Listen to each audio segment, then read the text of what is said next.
चलो, आज हम लोग समझेंगे थोड़ा ट्रैफिक के फ्लो को। ट्रैफिक किस तरीके से फ्लो बनेगा। ठीक है। तो मान लो ये आपका कुबरनेटिस का क्लस्टर आपने बना के रखा है।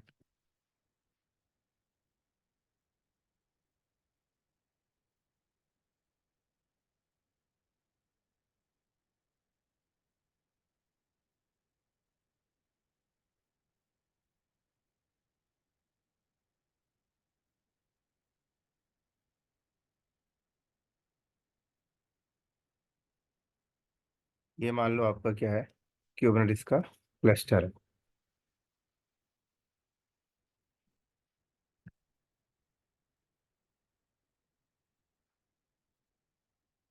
ये पूरा, और ये पूरा का पूरा क्लस्टर आपको एक जगह पे क्या दिखता है, तो होता है।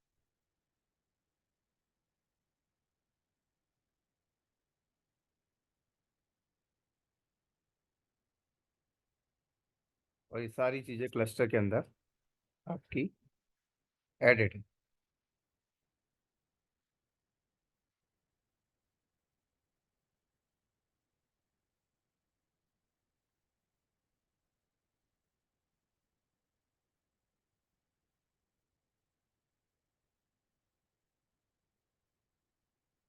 तो यहाँ पे ट्रैफिक का फ्लो कैसे बनेगा। मान लो अगर मेरे को कोई अपनी एप्लीकेशन कॉन्फ़िगर करनी है इसके अंदर, कैसे होगा। और एप्लीकेशन मेरी बेस है फ्रंट एंड।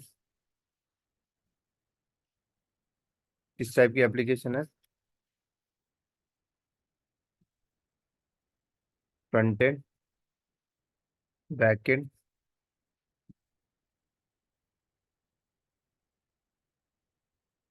And data.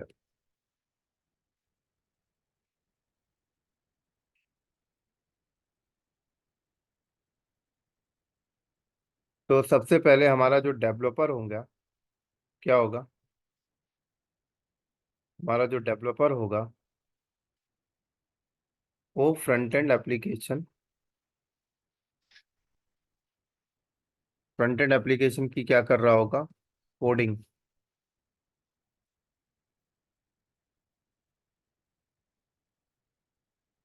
क्या कर रहा होगा, कोडिंग कर रहा होगा।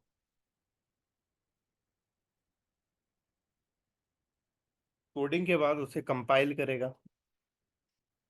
कंपाइल करने के बाद फिर हमारी डॉकर की टीम क्या करेगी, कोड को बिल्ड करेंगे।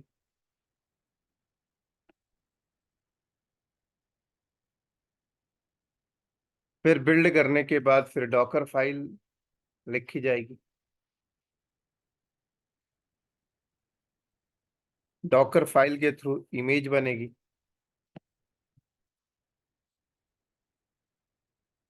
क्या बनेगी, इमेज बनेगी।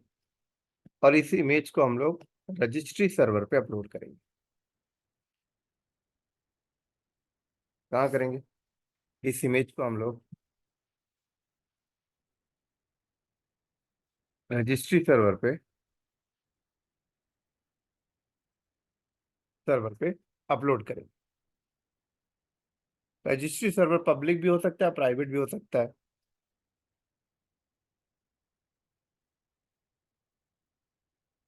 उसके बाद जो भी रजिस्ट्री सर्वर होगा, इस रजिस्ट्री सर्वर का हम अपने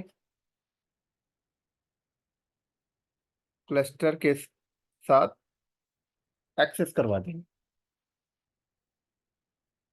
उसके बाद फिर हम लोग क्या करेंगे, क्यूबरनेटिस में आएंगे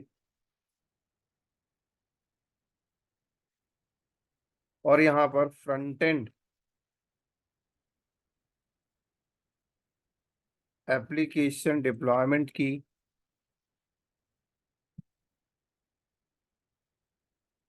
YAML file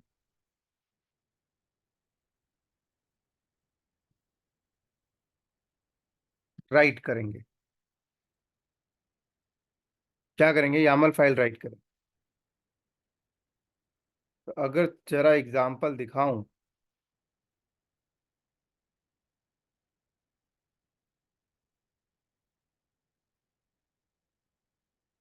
Yamala file front end की।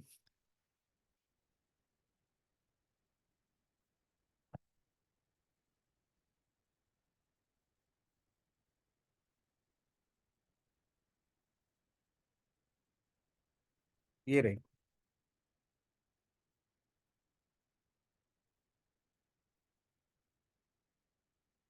इसके अंदर देखो, अभी इमेज ये है। क्या है? इमेज ये है, लेकिन कंपनी के अंदर ये नहीं होगा।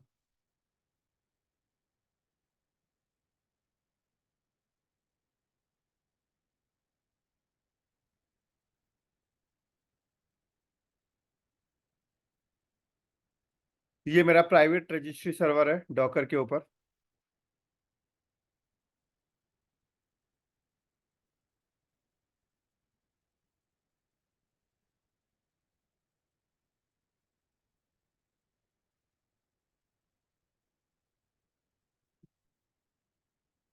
ये होगा।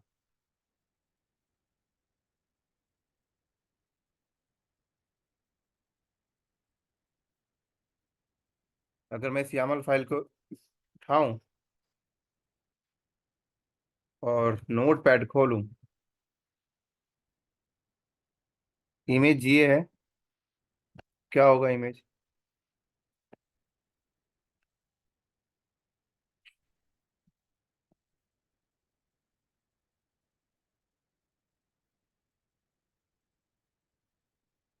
ये होगा।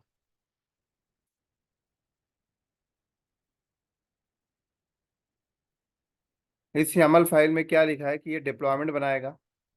उस डिप्लॉयमेंट की 3 कॉपी, मतलब 3 पॉड लाएगा। उन तीनों पॉड में कंटेनर डालेगा और कंटेनर के अंदर ये इमेज होगी। तो क्या होगा? हमने बनाया डिप्लॉयमेंट। क्या बनाया? डिप्लॉयमेंट।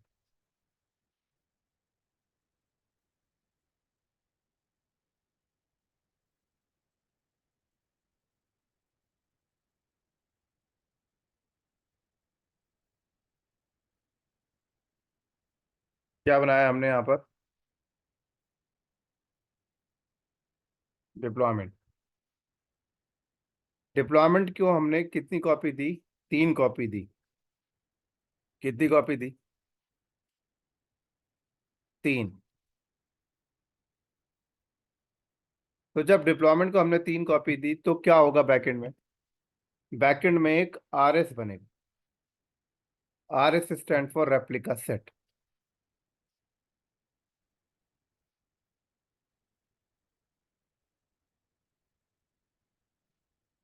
तो डिप्लॉयमेंट क्या बोलेगा? RS बनाएगा और RS को कहेगा कि आप 3 कॉपी लाओ। पॉड की 3 कॉपी क्रिएट करके दो।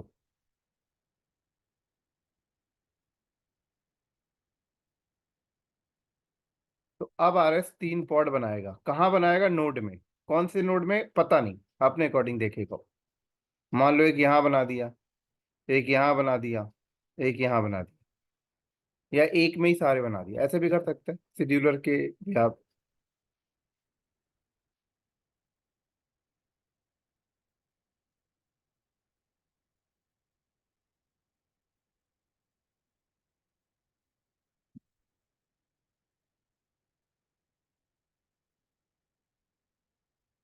समझ आई?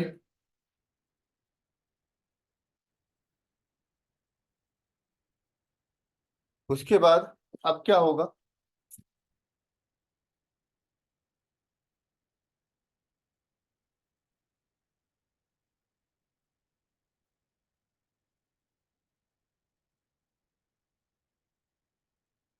हर पॉड को अपनी अपनी IP मिल जाएगी।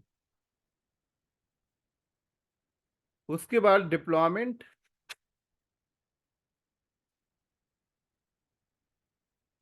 के आगे बनेगी सर्विस, जिसको हम कहते हैं क्लस्टर IP।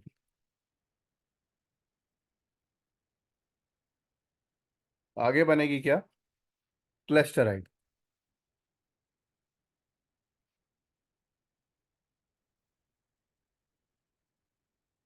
क्या बनेगी? Cluster IP. क्लस्टर आईपी क्या करेगा? क्लस्टर आईपी जब हम लोग बनाएंगे तो डिप्लॉयमेंट की बनाएंगे, तो क्लस्टर आईपी क्या करता है कि डिप्लॉयमेंट के अंदर जो आरएस है, आरएस के बैकएंड में जितने पॉड हैं, उन सारे पॉड की आईपी को अपने अंदर ऐड कर लेता है। मान लो इस वाले पॉड की आईपी ये है,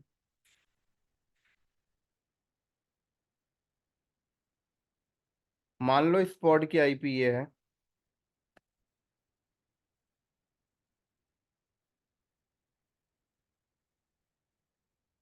मान लो इस पॉड की आईपी ये है,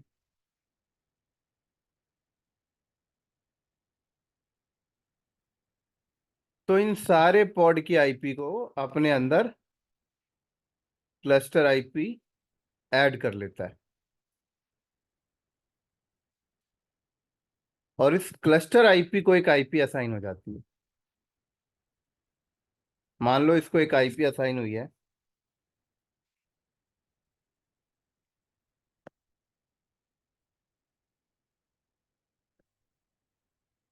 20.10.8.100.2 या 90। तो ये जो क्लस्टर आईपी है, इसके बैकएंड में तीनों पॉड की आईपी एडेड है। और ये क्लस्टर आईपी जो है, ये लोड बैलेंसर का काम करेगा। मतलब अगर इन पॉड में चल रही एप्लीकेशन को एक्सेस करना है, चाहे बैकएंड को एक्सेस करना है या डेटाबेस को या पब्लिक को, तो पब्लिक कोई एक एक पॉड की आईपी को हिट ना मारे, वो क्लस्टर आईपी को हिट मारे, क्लस्टर आईपी ट्रैफिक को डिस्ट्रीब्यूट करे। ये लोड बैलेंसर का काम करेगा पॉड का। कल को कोई पॉड डिलीट हो जाता है और दोबारा नया पॉड क्रिएट होता है, तो उसकी नई आईपी आएगी, तो वो भी उसके अंदर ऐड हो जाएगा अपने आप। क्यों ऐड हो जाएगा? क्योंकि ये पॉड किसके अंदर है? आरएस के अंदर। ये आरएस किसके अंदर है? डिप्लॉयमेंट के अंदर। डिप्लॉयमेंट के आगे क्या लगा हुआ है? Cluster IP. तो डिप्लॉयमेंट के आगे जो भी क्लस्टर आईपी होगा, उस डिप्लॉयमेंट के अंदर के सारे पॉड उससे जा जाके कनेक्ट हो जाएगा। ये एक सिस्टम बनाया गया है क्यूबरनेटिस में इस तरीके से कि किसी को दिक्कत ना हो पॉड तक आने में और जाने में। समझ आई? रिप्लाई नहीं आया मेरे पास। हाँ हाँ। सबको।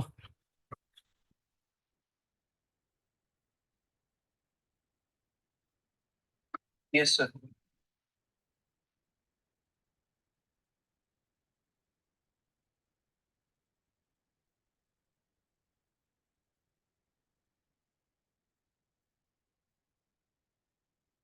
1 मिनट।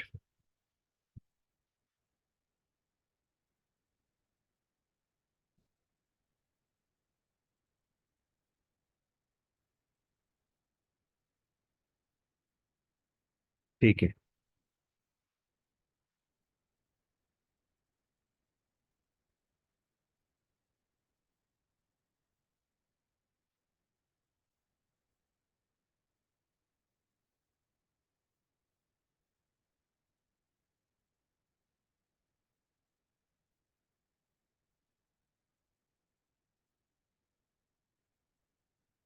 ठीक है।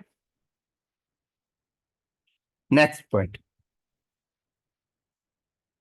आपने बोला कोई पॉड डिलीट होगा तो दूसरा पॉड अगर आ जाएगा तो वो क्लस्टर आईपी से जाके ऐड हो जाएगा। इसका मतलब पॉड से कोई लेना देना नहीं है कि अगर पॉड डिलीट होती है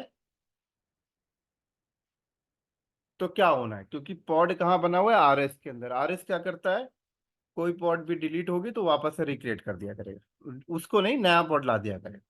और नया पॉड की अगर नई आईपी आएगी तो आपके क्लस्टर आईपी से जाके ऐड हो जाएगी, तो आपको कोई टेंशन नहीं लेनी फिर तो। सिस्टम ऐसा बन गया है। लेकिन अगर किसी ने क्लस्टर आईपी डिलीट कर दी तो क्या हो?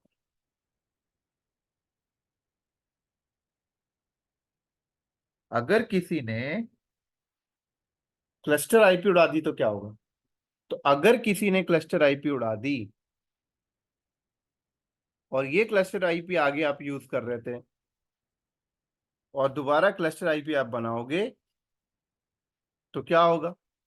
नई आईपी आएगी तो दिक्कत आ जाएगी। यहां तक का प्रॉब्लम तो हो गया, बट आगे क्या होगा? समझ आ रही है मेरी बात यहाँ पर भाई? आगे क्या होगा? डीएनएस होगा, लोड बैलेंसर होगा, सब होगा ना आगे जाके। एक्सटर्नल लोड बैलेंसर होगा। ये तो इंटरनल लोड बैलेंसिंग कर रहा है, पॉड की कर रहा है, क्लस्टर के अंदर कर रहा है। ट्रैफिक तो बाहर से ही आएगी ना, इंटरनेट से। ट्रैफिक तो इंटरनेट से आएगी। और इंटरनेट से ट्रैफिक क्लस्टर में कैसे घुसेगी? यहाँ पे कोई एक्सटर्नल डीएनएस होगा पहले, एक्सटर्नल लोड बैलेंसर होगा। तो डेफिनेटली है कि ये इंटरनल लोड बैलेंसर की मैपिंग तो आप करोगे ना कहीं। और मान लो इसकी मैपिंग आपने आगे कर रखी हो, कल को ये डिलीट हो गया और दोबारा आया तो आप क्या करोगे? दोबारा मैपिंग करोगे।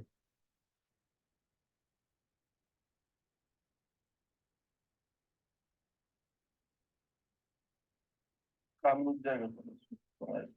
क्या?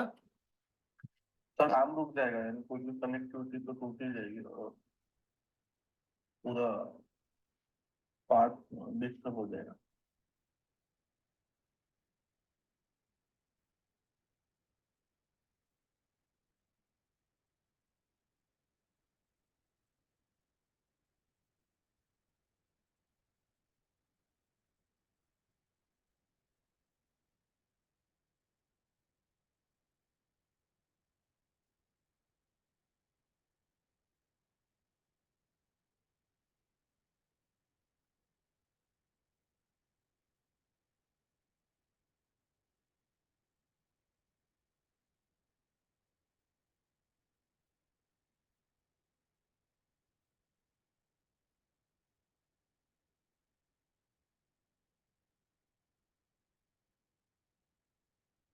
ठीक है। तो क्या कंपनी क्या करती है? कंपनी क्लस्टर के अंदर एक इंटरनल डीएनएस सर्विस चल रही होती है। क्या चल रही होती है? Internal DNS. क्लस्टर के अंदर इंटरनल डीएनएस होती है जिसका नाम है, कौन बताएगा क्या नाम है?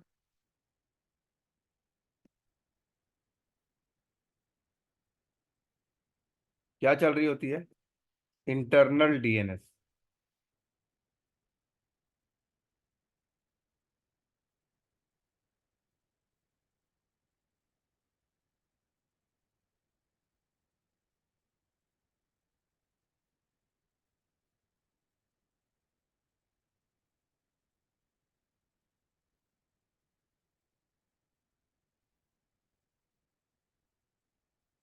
जिसको हम लोग बोलते हैं कोर डीएनएस। क्या कहते हैं? Core DNS.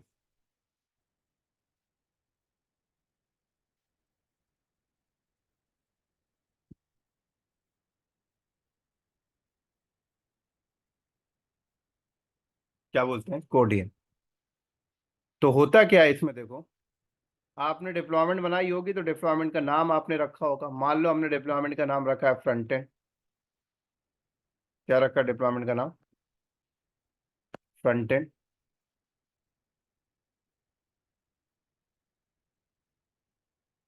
फिर आपने क्लस्टर आईपी बनाई होगी तो क्लस्टर आईपी का नाम आपने रखा होगा। मान लो मैंने क्लस्टर आईपी का नाम रखा है मैंने फ्रंट एंड।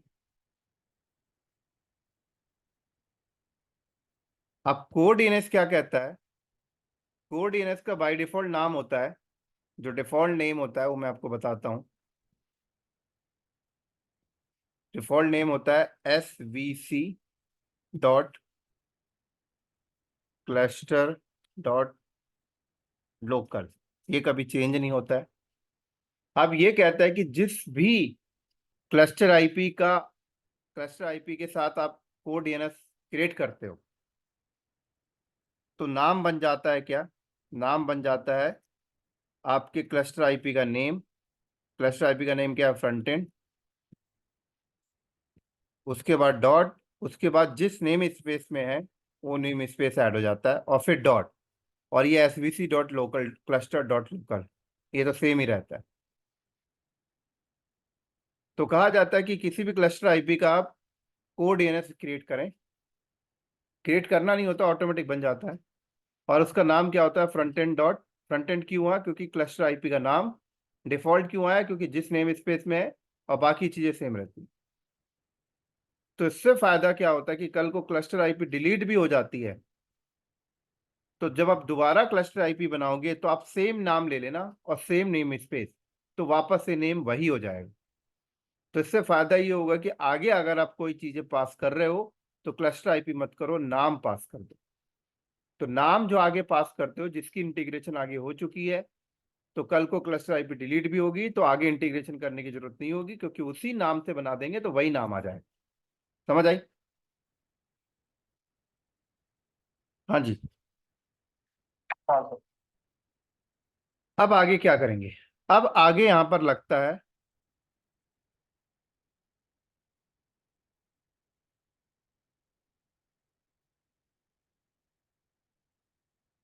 अब कंपनी यहां पे लगाती है इंग्रेस कंट्रोलर। क्या लगाती है? Ingress controller.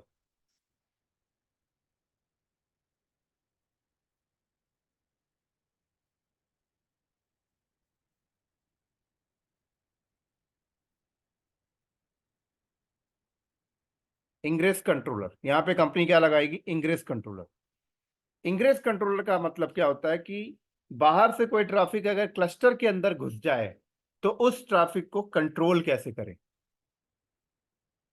बाहर से कोई ट्रैफिक क्लस्टर के अंदर अगर घुस जाए तो उस ट्रैफिक को कंट्रोल कैसे करें।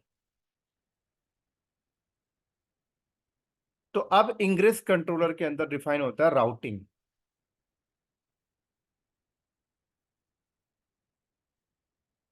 क्या डिफाइन होता है? राउटिंग। राउटिंग में डिफाइन यहां पर फिर हम लोग करते हैं कि अगर कोई डब डब डब या कोई dub dub dub XYZ.com traffic लगा कर आया यूआरएल पे, तो उसे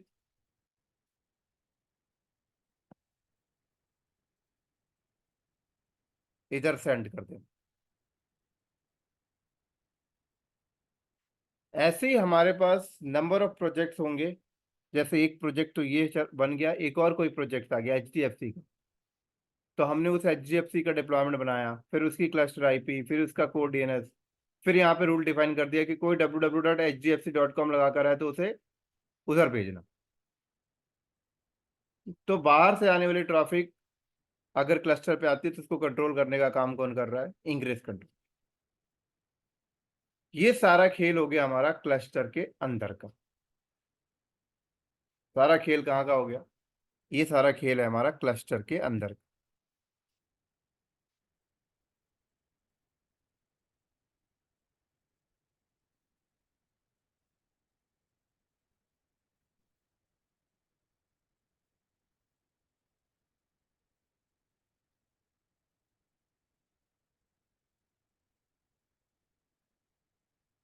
समझ आई?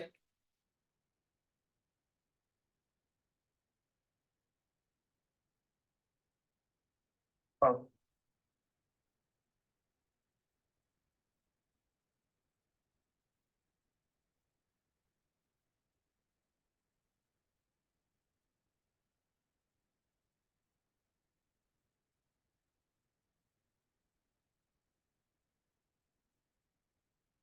अब क्लस्टर के बाहर की बात करें, क्योंकि ट्रैफिक तो पब्लिक से ही आएगी, तब कंपनी यहाँ पे लगाती है एक्सटर्नल लोड बैलेंसर। क्या लगाती है? अब कंपनी यहाँ पे लगाती है एक्सटर्नल लोड बैलेंसर।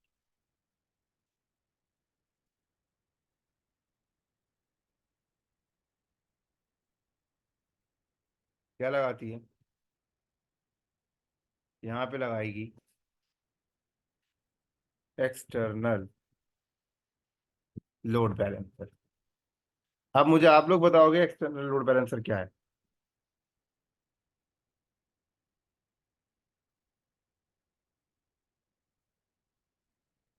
देखो मैं जो बता रहा हूँ ये ही होना है कंपनी में, आप जाके करने वाले।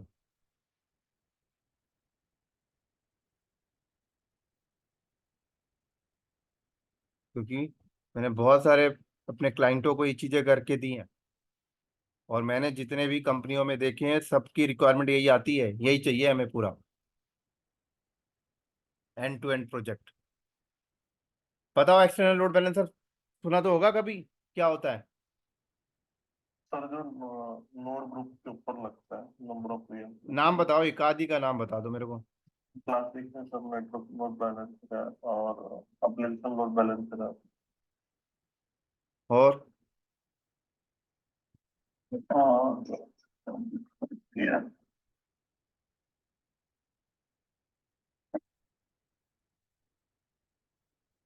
F5, AWS का एप्लीकेशन लोड बैलेंसर, एजूर का अपना लोड बैलेंसर। तो कोई भी आप ले सकते हो, AWS का ले सकते हो, AWS का नेटवर्क लोड बैलेंसर ले लो, एप्लीकेशन जो भी ले लो, एक्सटर्नल लोड बैलेंसर। अब उस एक्सटर्नल लोड बैलेंसर आपने क्रिएट कर लिया। अब आप उसको मैप्ड करोगे इंग्रेस कंट्रोलर के साथ। लेकिन इंग्रेस कंट्रोलर के साथ मैप कैसे करोगे, क्योंकि इंग्रेस कंट्रोलर खुद अपने आप में एक सर्विस है जो पॉड के अंदर चल रही है। तब कंपनी में हम लोग क्या करते हैं, इंग्रेस कंट्रोलर को हम लोग क्लस्टर के कोई 2 नोड या 3 नोड डेडिकेट कर देते हैं कि इंग्रेस कंट्रोलर के जो पॉड चलेंगे वो इस 2 नोड में रहेंगे। तो इंग्रेस कंट्रोलर का अपना यहाँ पे पॉड चल रहा है, ठीक है, उनकी अपनी डिप्लॉयमेंट चल रही है, उनकी अपनी क्लस्टर आईपी है, उसका अपना कोड डीएनएस है। तो ये इंग्रेस कंट्रोलर यहाँ चल रहा है। लेकिन अब ये नोड की आईपी होगी, क्या होगी, नोड की आईपी होगी। ये नोड की आईपी होगी, ये नोड की आईपी होगी। तो मान लो नोड की आईपी ये है, इस नोड की आईपी ये है, मान लो 192.168.100.10 है। इस नोड की आईपी क्या है? 192.168.100.101। और हम क्या करेंगे, इस आईपी के साथ एक पोर्ट मैपिंग कर देंगे। जैसे ये सेम पोर्ट इधर भी मैप करा दिया। उसके बाद अपने क्लस्टर पे इनकी दोनों की आईपी हम इस एक्सटर्नल लोड बैलेंसर पे लाके ऐड कर देंगे।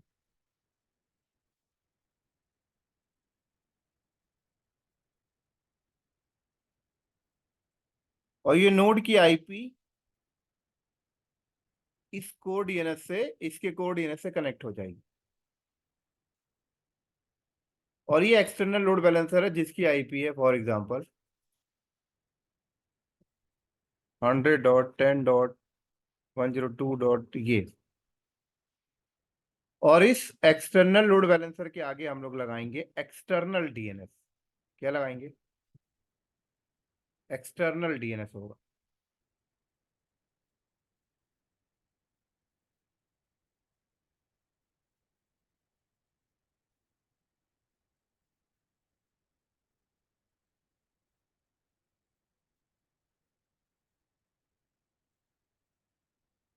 और एक्सटर्नल डीएनएस पे फिर हम लोग फाइनल एंट्री करेंगे, www.technicalcloudknowledge.com।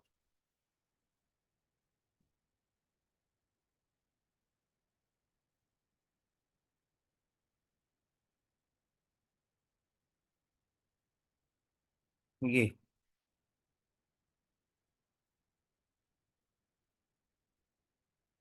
इस तरीके।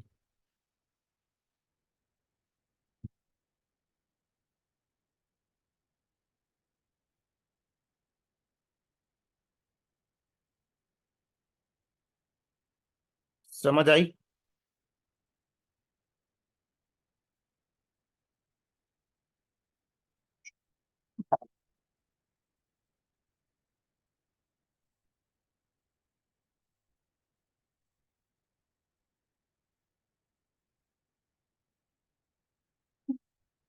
तो अब लोग क्या करेंगे?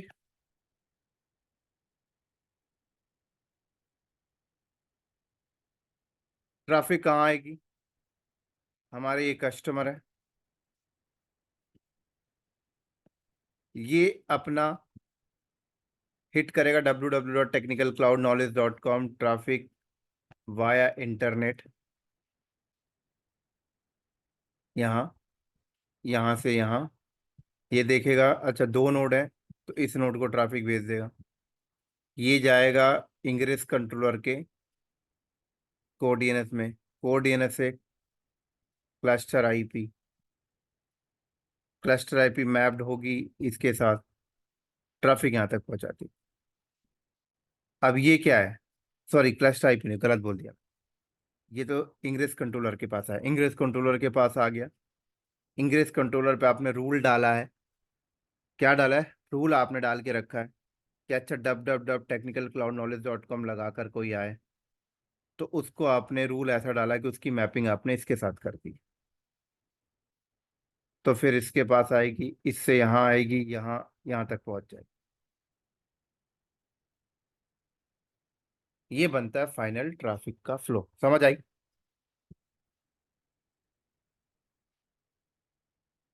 इतना क्लियर है?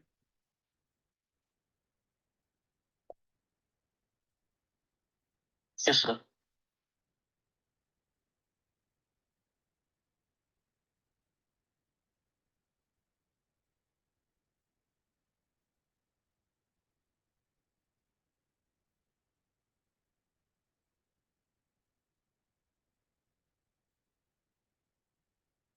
किसी को कोई डाउट है?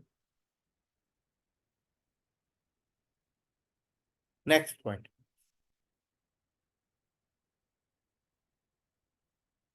ये आपने फ्रंट एंड बनाया है, अब बैक एंड आपको बनाना है, तो क्या करोगे? तो बैक एंड के लिए फिर आप बनाओगे डिप्लॉयमेंट।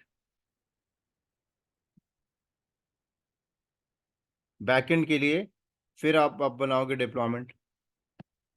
डिप्लॉयमेंट बनाया आपने, जैसे बैकएंड के लिए मैंने डिप्लॉयमेंट बना लिया, उसकी आरएस बनेगी। अभी आरएस का यूज केस बताऊंगा। आरएस के अंदर आपने 3 कॉपी मांगी है।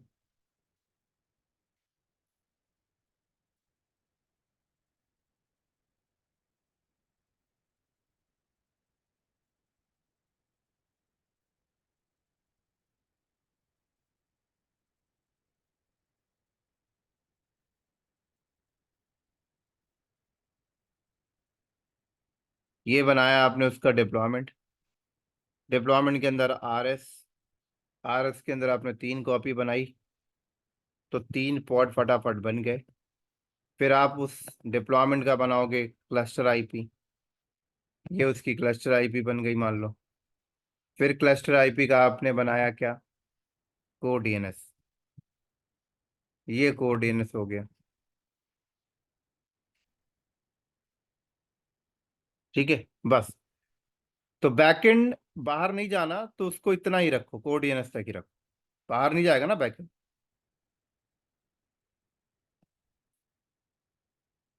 फिर आपने बनाया एक और डिप्लॉयमेंट फॉर द डेटाबेस, उसकी भी आरएस बनाई, उसकी भी आपने क्लस्टर आईपी बनाई, उसका भी आपने कोडीएनएस बनाया। बाहर डेटाबेस भी नहीं जाएगा, तो कोडीएनएस तक ही रखो, बस। तो मान लो मेरा बैकएंड का कोडीएनएस एड्रेस क्या बनेगा? मेरे बैकएंड का कोडीएनएस एड्रेस क्या बनेगा? बैकएंड, क्योंकि जिस हिसाब से नाम लूंगा वैसे ही बनेगा। क्या बनेगा? Backend dot default dot S V C dot cluster dot local. ये बन जाएगा क्योंकि नाम के अकॉर्डिंग। और डेटाबेस का क्या बन जाएगा? डेटाबेस का बन जाएगा मेरा database dot default dot S V C dot cluster dot local. ये बन गया। ठीक है। अब कल को चाहे बैकएंड का कुछ डिलीट हो जाए, चाहे डेटाबेस का कुछ डिलीट हो जाए, चाहे फ्रंट एंड का कुछ डिलीट हो जाए, और डिलीट होगी उनकी आईपी डिफरेंट डिफरेंट भी आए, कोई टेंशन नहीं लेनी, आप सिर्फ इस नाम को पकड़ के चलना, बस इसी नाम के बनाते रहना, कभी नहीं बदलेंगे ये नाम।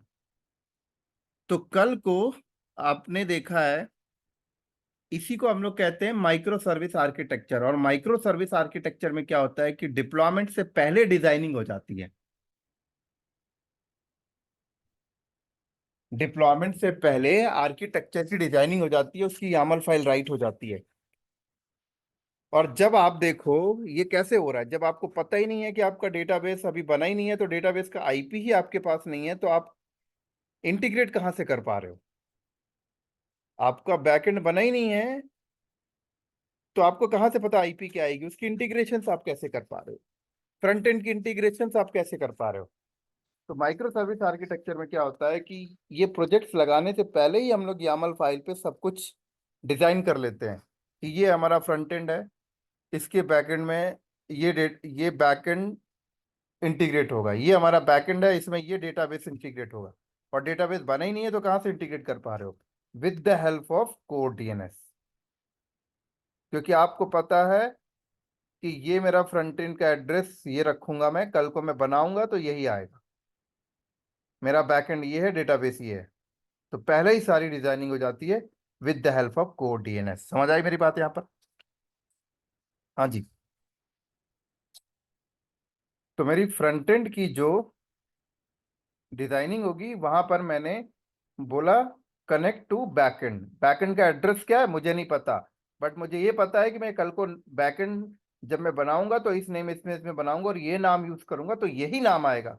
तो मैं वही नाम यहाँ पे इंटीग्रेट कर देता हूँ, पहले ही कर दिया सेटअप करने से पहले। ऐसे ही बैकएंड में मुझे डेटाबेस इंटीग्रेट करना है। अब डेटाबेस मेरा बना ही नहीं है, लेकिन मुझे पता है कि मैं कल को डेटाबेस बनाऊंगा, तो मैं नाम रखूंगा डेटाबेस और नेम स्पेस रखूंगा डिफॉल्ट। तो उसका नाम बन के आएगा database dot default dot SBC dot cluster dot local. वो कर दिया मैंने। कल को मैं पेमेंट गेटवे लगा रहा हूँ, तो पेमेंट गेटवे का भी डिप्लॉयमेंट बनेगा मेरा, उसकी भी क्लस्टर आईपी बनेगी, उसका भी कोड डीएनएस बनेगा, तो मैं वो नाम इंटीग्रेट कर देता हूँ। अब पेमेंट गेटवे कितने सारे, गूगल पे, फोन पे, सारा कुछ, इसी को तो माइक्रो सर्विस आर्किटेक्चर कहते हैं। समझ आई?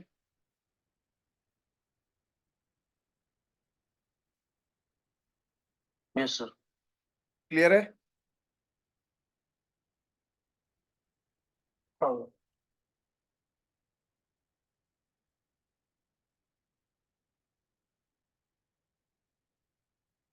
उसके बाद आरएस की बात करते हैं। आरएस का क्या यूज केस है, डिप्लॉयमेंट का क्या यूज केस है? देखो, आपने फ्रंट एंड एप्लीकेशन डिप्लॉयमेंट किया वर्जन 1, तो आरएस ने क्या किया, वर्जन 1 के 3 पॉड बना लिए। कल को आपको अपग्रेड करना है, क्या करना है, एप्लीकेशन अपग्रेड करना, वर्जन 2 डेवलप कर दिया गया, तो आप डिप्लॉयमेंट को आओगे और आप बोलोगे कि वर्जन 2 डिप्लॉय कर दो। तो डिप्लॉयमेंट क्या करेगा, अपने बैकएंड में दोबारा नया आरएस बनाएगा। क्या बनाएगा? नया आरएस बनाएगा, और उस नया आरएस में नया पॉड बनाएगा, उस पर नया एप्लीकेशन डालेगा। उसके बाद अब डिप्लॉयमेंट के पास बैकएंड में 2 आरएस हो गए, एक पुराना वाला एक नया वाला। पुराने वाले में पुरानी एप्लीकेशन के पॉड है, नए वाले में नए के। अब वो क्या करेगा, डिप्लॉयमेंट ने जो कनेक्शन बना रखा है पुराने वाले से कनेक्शन हटा के नए वाले से कनेक्शन बना लेगा। क्या करेगा, नए वाले से कनेक्शन बना लेगा। अब जब इसने नए वाले से कनेक्शन बना लिया, तो फायदा क्या हुआ, नई एप्लीकेशन अपडेट हो गई, फिर आगे की चीजें सब सेम रहेंगी।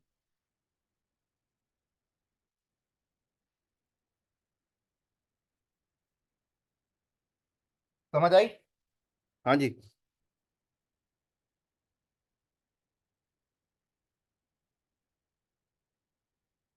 कम करो।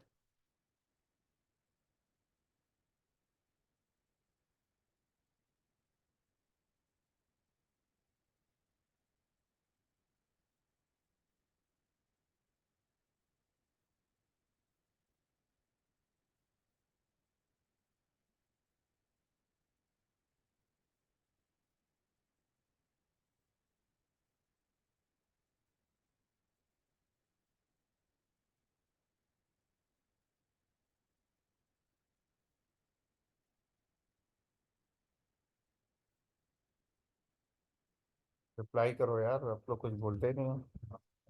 ये सॉल्व करूंगा बच्चे। कुछ लोग तो इस क्लास में ऐसे ज्वाइन करते हैं कि कुछ बोलना ही नहीं है। मैं आपको एक चीज क्लियर बता दूं, जो ट्रेनर अच्छा है ना, वो रिस्पॉन्स चाहता है ऑडियंस से। आप लोग रिस्पॉन्स नहीं करते तो मेरे को बोर मारता है। मैं आपको देखो क्लियर बता रहा हूँ। फिर मेरे को जो चीज़ बतानी होगी ना, फिर मैं वो चीज़ नहीं बताऊँ। मैं ऊपर ऊपर से खींच के लेके चला जाऊंगा, क्योंकि मुझे ऐसा लगेगा आप रिस्पॉन्स ही नहीं कर रहे तो मैं मोटिवेट कैसे हूँ। तो मेरे से नहीं, कभी भी क्लास करो तो ट्रेनर को रिस्पॉन्स करो। ये नहीं होता कि आपने फीस दे दी अब ट्रेनर ही बोले जाए। क्योंकि क्लास का मतलब होता है स्टूडेंट टीचर के बीच में बाउंडिंग बनना चाहिए। बाउंडिंग कैसे बनेगी? जब आप कंफर्म करोगे मैंने कोई चीज़ डिलीवर की, आप बोलो यस समझ आया, तो मेरे को मोटिवेट होगा अगर मैंने अपने 5 मिनट जो कंटिन्यू टॉपिक को बोला वो आपको समझ का आ गया।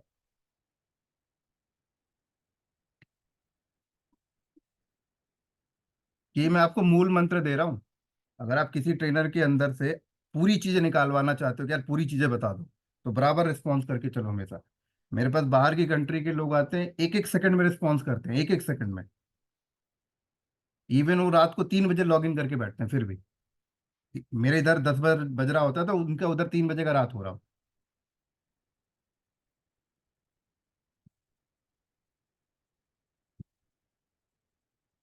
चलो, अब ये जो यहाँ पे मैंने आपको जो डिप्लॉयमेंट बताया, ठीक है, डिप्लॉयमेंट। इस डिप्लॉयमेंट यहाँ पर क्या है? एक प्रकार से ये पॉड का कंट्रोलर है।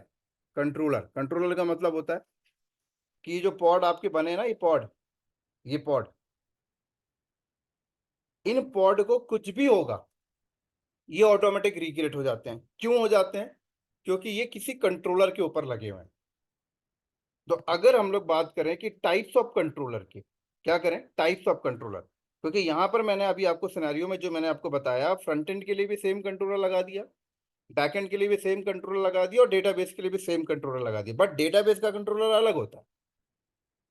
तो अगर हम लोग यहाँ पर टाइप्स ऑफ कंट्रोलर की बात करें, तो कंट्रोलर नंबर 1, रेप्लिकेशन कंट्रोलर, जिसको हम लोग शॉर्टकट में आरसी बोलते हैं।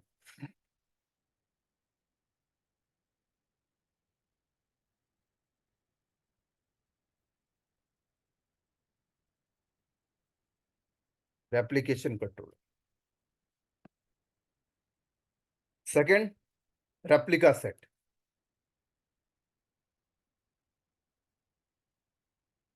Third, deployment.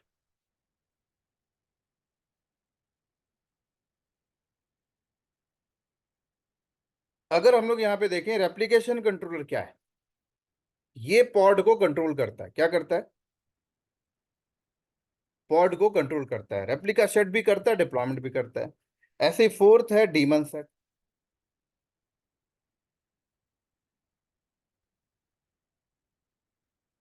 ऐसे ही है स्टेटफुल सेट।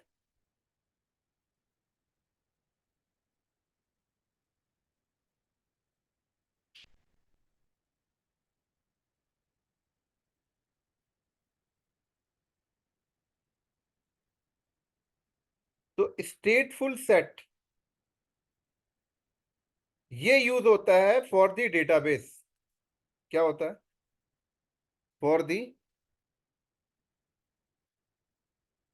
डाटाबेस पर्पज के लिए।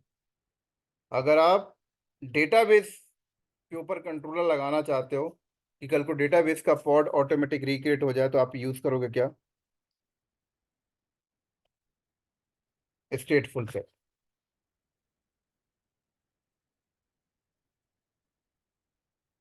Replication controller older version, replica set new version है, बट सबसे लेटेस्ट है डिप्लॉयमेंट। और डिप्लॉयमेंट के अंदर इनबिल्ट फीचर में आपको रेप्लिका सेट मिल जाता है। डिप्लॉयमेंट के अंदर इनबिल्ट फीचर है रेप्लिका सेट का। रेप्लिका सेट इसमें आपको अपने आप मिल जाता है। तो जैसे हमने डिप्लॉयमेंट बनाया, तो देखो आरएस क्या है? Replica set. ये अपने आप बना है, मैंने बनाया नहीं है। वो डिप्लॉयमेंट के अंदर इनबिल्ट फीचर है। इसका मतलब पहले मार्केट में रेप्लिकेशन कंट्रोलर आया, फिर रेप्लिका सेट आया। रेप्लिकेशन कंट्रोलर और रेप्लिका सेट में क्या डिफरेंस है ये समझ जाओ बस। हमारा जो डिप्लॉयमेंट होता है, जो कंट्रोलर होता है, ये पॉड को कंट्रोल कर रहा होता है। क्या कंट्रोल कर रहा होता है कि ये कल को कुछ हो जाए तो मैं रिक्रिएट करूंगा। लेकिन कंट्रोल किस बेस पे करता है? कंट्रोल करता है ये लेबल और सेलेक्टर के बेस में। अब लेबल और सेलेक्टर क्या होता है? लेबल और सेलेक्टर कुछ नहीं होता, हैश टैग होता है, टैगिंग होती है। जैसे मैंने इसको टैग दे दिया, ये पॉड डेवलपमेंट के हैं, ये पॉड डेवलपमेंट के हैं, ये डेवलपमेंट के हैं, तो इसको एक टैग लगा दिया, डेवलपमेंट डेवलपमेंट डेवलपमेंट। तो कंट्रोलर पे जाके मैंने क्या बता दिया कि आप पूरे क्लस्टर के अंदर तो बहुत सारे पॉड होंगे ना, 1000 होंगे, 2000 होंगे।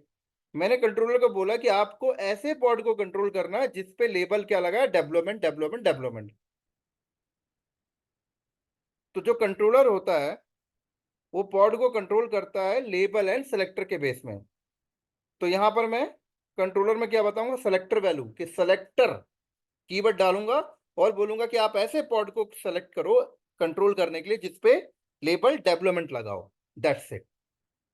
लेकिन रेप्लिकेशन कंट्रोलर क्या कहता है कि मेरे अंदर जो सेलेक्टर की वैल्यू आप डिफाइन करोगे वो एक जैसा ही बता सकते हो, दो नहीं बता सकते, तीन नहीं बता सकते। एक जैसा का मतलब, कल को मेरे पास डेवलपमेंट के अलावा प्रोडक्शन के पॉड भी हैं, प्रोडक्शन टैग वाले पॉड भी हैं, टेस्टिंग टैग वाले पॉड भी हैं। अब मैं चाहता हूं कि सारे टैग वाले पॉड एक ही कंट्रोलर कंट्रोल कर ले।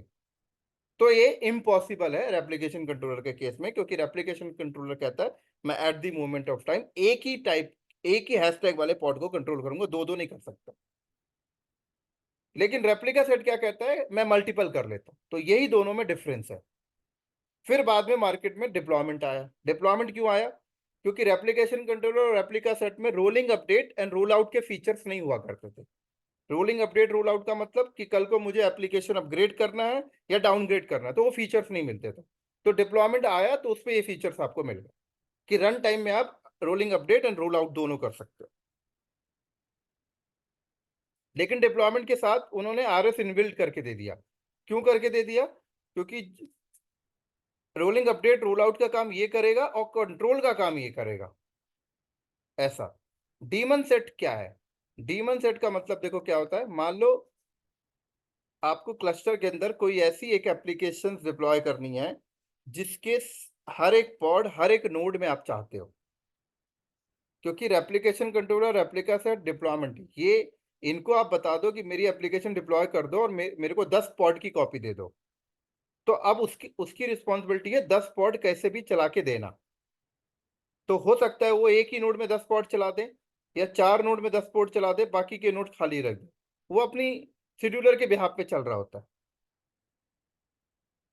लेकिन मान लो आपने कोई एक ऐसी एप्लीकेशन डिप्लॉयमेंट करनी है जिसकी पॉड की हर एक कॉपी हर एक नोड में आपको चाहिए, जैसे मॉनिटरिंग सर्विस।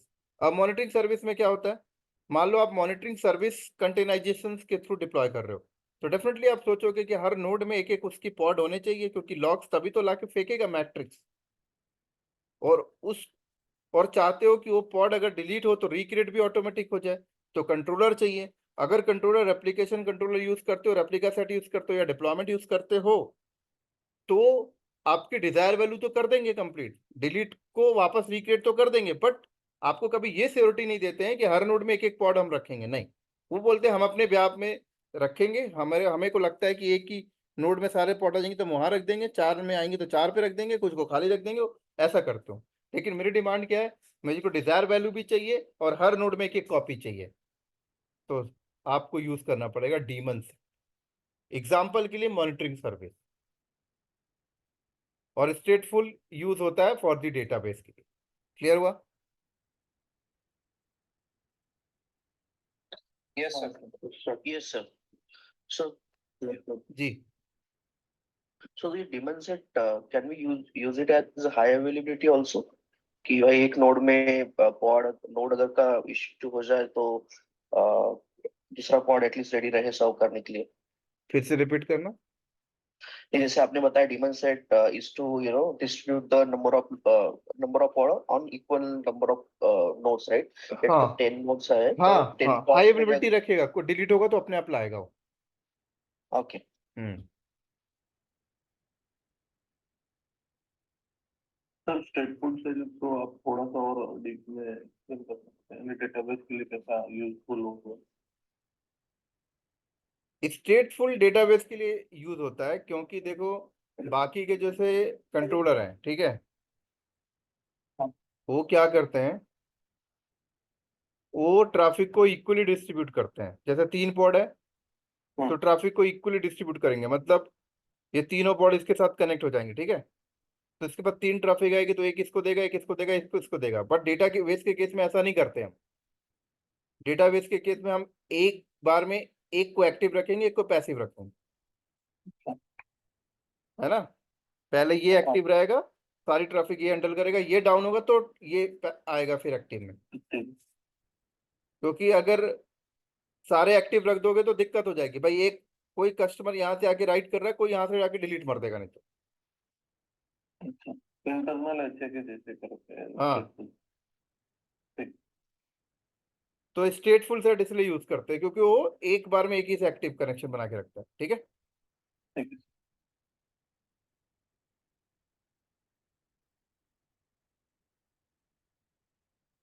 चलो, तो कल से हमारा नेक्स्ट मॉड्यूल स्टार्ट होगा।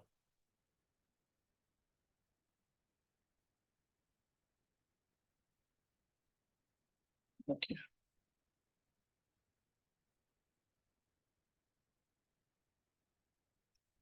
और जो इस बैच में सेपरेट क्यूबरनेटिस वाले हैं वो मेरे को एक बार पिंग कर लें, ठीक है। बाकी जो डेवऑप्स वाले हैं उनका नेक्स्ट मॉड्यूल स्टार्ट होगा।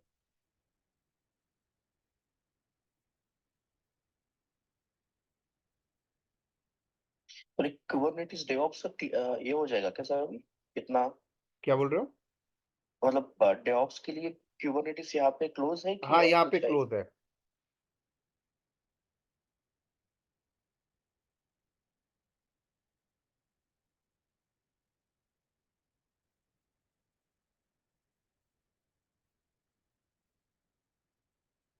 और किसी को डाउट है किसी को?